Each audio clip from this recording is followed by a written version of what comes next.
Okay, so let's see. This is actually my life. My life is in a bag. I travel with my life. I'm flying all over, collecting all these various cards along the way. Let's unpack this.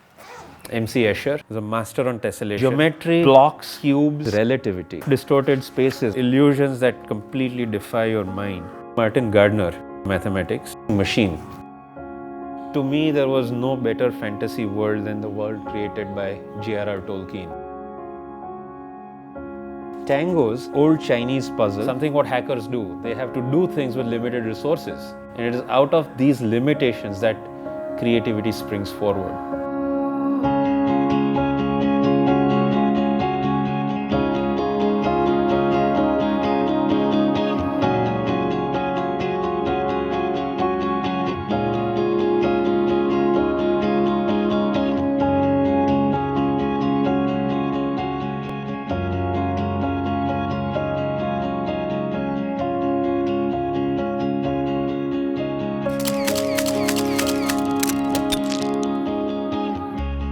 My world is black and white. I'm a binary guy.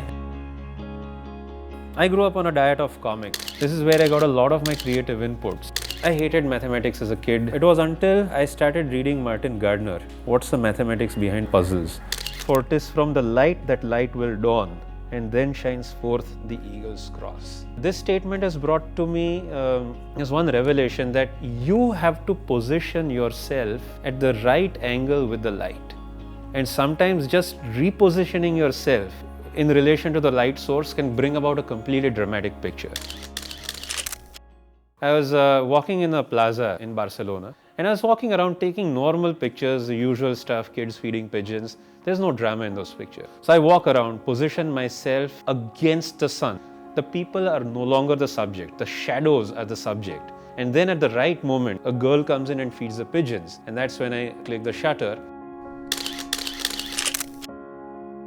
The other thing that I like to bring to my photography is contrasts. It is not just contrast about light and shadow, it's contrast about concepts. Happy with sad, big with little, many with few, dark with bright. Another interesting situation was in Dusseldorf. Towards evening, there's a lot of crowds gathered, there's good weather, all the Germans like to come out and have a good time. And my attention turned towards a punk with a mohawk haircut. My objective was to try and avoid the crowd so I could get a clear picture of him. But as I followed him around, I saw an angle with him silhouetted against the sun. And then he stopped and started talking to a friend. At one moment, the two faces were facing each other in profile view. His hair standing out in a perfect silhouette and contrasted with his friend who had a perfectly regular hairdo like I do. And to me, this picture spoke volumes of hair, of contrast, of styles, of personality, of same but different. One of the themes that fascinates me is inversions. What happens if you invert the position of yourself with a light source? The main subject becomes a background, the shadow now becomes a subject. Simply by inverting your point of view with the light source, you've brought out a very different subject which previously used to be not observed. My mind is on all the time, all pistons firing. Sometimes it goes into overdrive. Photography is a relaxation. It actually soothes me. To get a steady shot, you actually have to control your breaths because otherwise your camera bounces, your hand shakes. I am drawn towards comfortable, cozy, relaxed spaces, crumbling walls, colorful people, people doing their own thing, graffiti all over town. Whenever I'm out taking pictures, the inner geek in me always surfaces. We were in Cambodia at Angkor Wat, and there's one particular temple that I was really interested in. It's called the Bayon. And the Bayon has a number of towers. Each tower has 4 faces of the Buddha on it.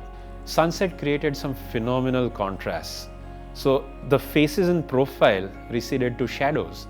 And then while I was clicking the shutter, the thought that popped up in my mind was this was the icon of the happy Mac. Spectral line, influenced by my geek culture.